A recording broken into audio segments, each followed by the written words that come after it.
नमस्कार मित्रांनो, trending Marathi education या करंट अफेअरच्या मराठी एज्युकेशन चॅनलमध्ये आपले स्वागत आहे. तर मित्रांनो, आपण तुमच्यासाठी रोजच्या रोज चालू घडामोडीचे प्रश्न हे मराठीतून घेऊन येत असतो.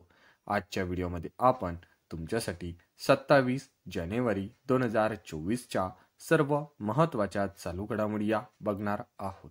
मित्रांनो, तुम्ही चॅनलवर नवीन असाल, चॅनलला अजूनपर्यंत सबस्क्राईब केलेलं नसेल तर सबस्क्राईब करून घ्या आणि बेल आयकॉनला प्रेस करा, म्हणजे प्रत्येक दिवसाच्या चालू घडामोडीच्या व्हिडिओची नोटिफिकेशन ही तुम्हाला सर्वात आधी मिळून जाईल.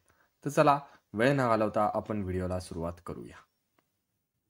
राष्ट्रपती द्रौपदी मुर्मू यांच्या हस्ते कोणाला सर्वोत्कृष्ट मतदार नोंदणी कामगिरी पुरस्काराने सन्मानित करण्यात आलेले आहे?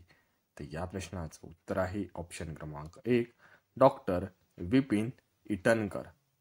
मित्रांनो, डॉक्टर विपिन इटनकर यांना राष्ट्रपती द्रौपदी मुर्मू यांच्या हस्ते सर्वोत्कृष्ट मतदार नोंदणी कामगिरी पुरस्काराने सन्मानित हे करण्यात आलेले आहे. तर एक पॉइंट आहे, तर तो म्हणजे राष्ट्रपती द्रौपदी मुर्मू यांच्या हस्ते सर्वोत्कृष्ट मतदार नोंदणी कामगिरी पुरस्काराने सन्मानित करण्यात आलेले डॉक्टर विपिन इटनकर हे महाराष्ट्र राज्यातील नागपूर जिल्ह्याचे जिल्हाधिकारी आहे. हा पॉइंट देखील महत्त्वाचा आहे. तर चला आपण नेक्स्ट चालू घडामोडी बघूया. जागतिक कसोटी अजिंक्यपद स्पर्धेत आर अश्विनने किती विकेट पूर्ण केलेल्या आहे? तर या प्रश्नाचं उत्तर आहे ऑप्शन क्रमांक 2, 150. जागतिक कसोटी अजिंक्यपद स्पर्धेत आर अश्विनने 150 विकेट या पूर्ण केलेल्या आहे. तर जागतिक कसोटी अजिंक्यपद स्पर्धेत 150 विकेट पूर्ण करणारा आर अश्विन हा पहिला भारतीय गोलंदाज ठरलेला आहे. तर चला नेक्स्ट चालू घडामोडी बघूया. यंदा देशात एकूण किती पोलीस अग्निशामक सेवक व गृहरक्षक कर्मचाऱ्यांना शौर्य सेवा पदके जाहीर झालेली आहे? तर या प्रश्नाचं उत्तर आहे ऑप्शन क्रमांक 3, 1132. मित्रांनो, यंदा देशातील एकूण 1132 पोलीस अग्निशामक सेवा आणि गृहरक्षक कर्मचाऱ्यांना शौर्य पुरस्कार पदके ही जाहीर झालेली आहे. महाराष्ट्र पोलीस दलातील एकूण 62 जणांना राष्ट्रपती पदके ही जाहीर झालेली आहे. हा देखील पॉइंट लक्षात असू द्या.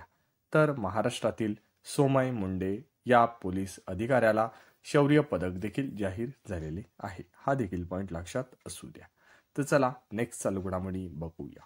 महाराष्ट्र शासनाने दुसरे विश्व मराठी संमेलन कोणत्या कालावधीत नवी मुंबई येथे होणार आहे? मित्रांनो, दुसरे विश्व मराठी संमेलन हे नवी मुंबई येथे होणार आहे. तर त्या नवी मुंबई येथे होणाऱ्या दुसऱ्या विश्व मराठी संमेलनाचा कालावधी असणार आहे ऑप्शन क्रमांक 4, 27 ते 28 जानेवारी. हा पॉइंट देखील लक्षात असू द्या. तर चला नेक्स्ट चालू घडामोडी बघूया. केंद्र सरकारने यंदा किती जणांना पद्म पुरस्कार जाहीर केलेला आहे? तर या प्रश्नाचं उत्तर आहे ऑप्शन क्रमांक 1, 132. मित्रांनो, केंद्र सरकारने यंदा 132 जणांना पद्म पुरस्कार जाहीर केलेले आहे. मित्रांनो, केंद्र सरकारने यावर्षी 5 जणांना पद्म विभूषण पुरस्कार जाहीर केलेला आहे. मित्रांनो, पद्म विभूषण पद्मभूषण यावर तुम्ही लक्ष असू द्या. तर केंद्र सरकारने यावर्षी 5 जणांना पद्म विभूषण पुरस्कार जाहीर केलेला आहे. तर जाहीर केलेल्या पद्म पुरस्कारामध्ये 17 पद्मभूषण पुरस्काराचा समावेश आहे. 5 जणांना पद्म विभूषण तर 17 जणांना पद्मभूषण. मित्रांनो, नेक्स्ट पॉइंट आहे की केंद्र सरकारतर्फे यावर्षी 110 व्यक्तींना पद्मश्री पुरस्काराने सन्मानित करण्यात आलेले आहे. हे 3 पॉइंट लक्षात आले.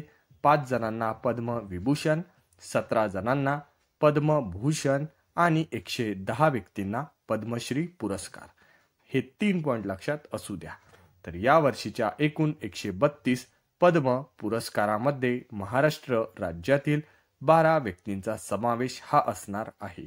तर जाहीर केलेल्या यावर्षीच्या पद्म पुरस्कारामध्ये 30 महिलांचा देखील समावेश हा झालेला आहे. हा देखील पॉइंट देखील महत्त्वाचा आहे, तो देखील लक्षात असू द्या. की या सर्व 132 पद्म पुरस्कारामध्ये 30 महिलांचा समावेश हा आहे.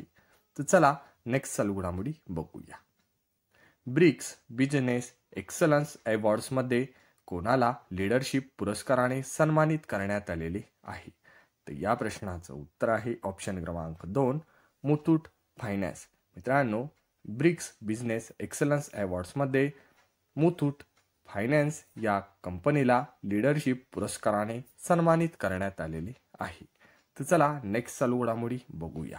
यावर्षी देशात कितवा प्रजासत्ताक दिन साजरा करण्यात येत आहे? मित्रांनो, आता 26 जानेवारी म्हणजे कालच्या दिवशी आपण 75वा प्रजासत्ताक दिन हा साजरा केलेला आहे. तर मित्रांनो, आपण 2024 मध्ये ऑप्शन क्रमांक 3 75वा प्रजासत्ताक दिन हा साजरा केलेला आहे. तर 2024च्या प्रजासत्ताक दिनाचे प्रमुख पाहुणे होते एमॅन्युएल मॅक्रॉन, हे फ्रान्स देशाचे राष्ट्राध्यक्ष आहे. हा देखील पॉइंट लक्षात असू द्या. देशाच्या 75व्या प्रजासत्ताक दिनानिमित्त नवी दिल्ली येथील कर्तव्य पथावर आयोजित सोहळ्यात एकूण 26 चित्ररथ सहभागी झालेले होते.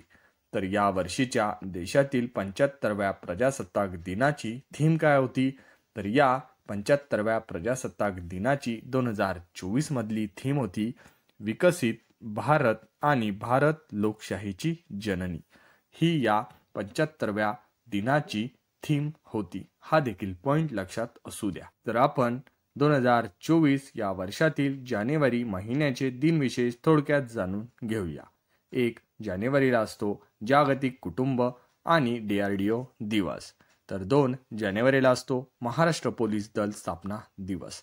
तर 3 जानेवारीला असतो सावित्रीबाई फुले यांची जयंती. 4 जानेवारीला असतो जागतिक ब्रेल दिवस. 5 जानेवारीला असतो राष्ट्रीय पक्षी दिन. 6 जानेवारीला असतो बाळशास्त्री जांभेकर यांचा जन्मदिवस. तो आपण पत्रकार दिन म्हणून साजरा करत असतो.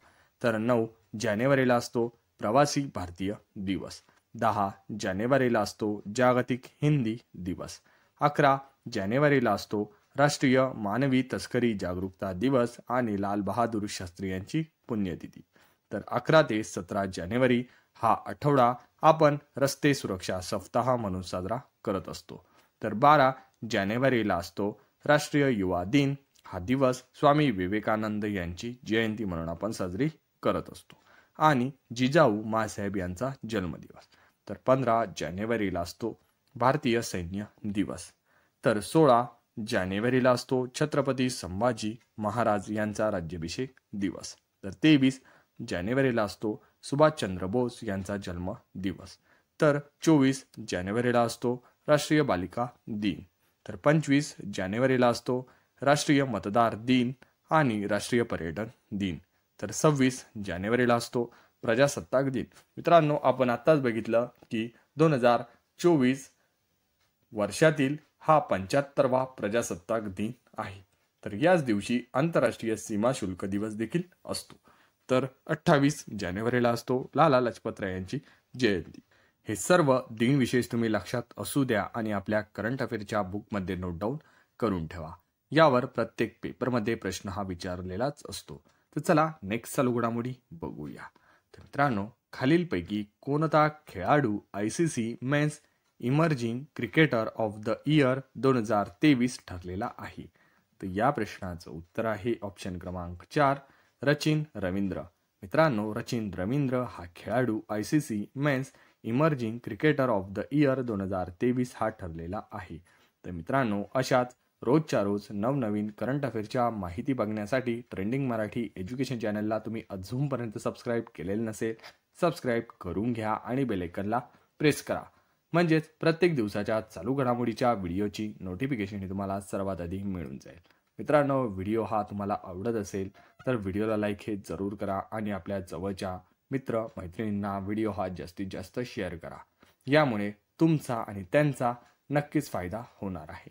मित्रांनो, येत्या परीक्षेमध्ये या प्रश्नांचा तुम्हाला फायदा हा होणारच आहे. तर मित्रांनो, पूर्ण व्हिडिओ बघितल्याबद्दल तुमचे ट्रेंडिंग मराठी एज्युकेशन या करंट अफेअरच्या मराठी एज्युकेशन चॅनलतर्फे मनापासून धन्यवाद.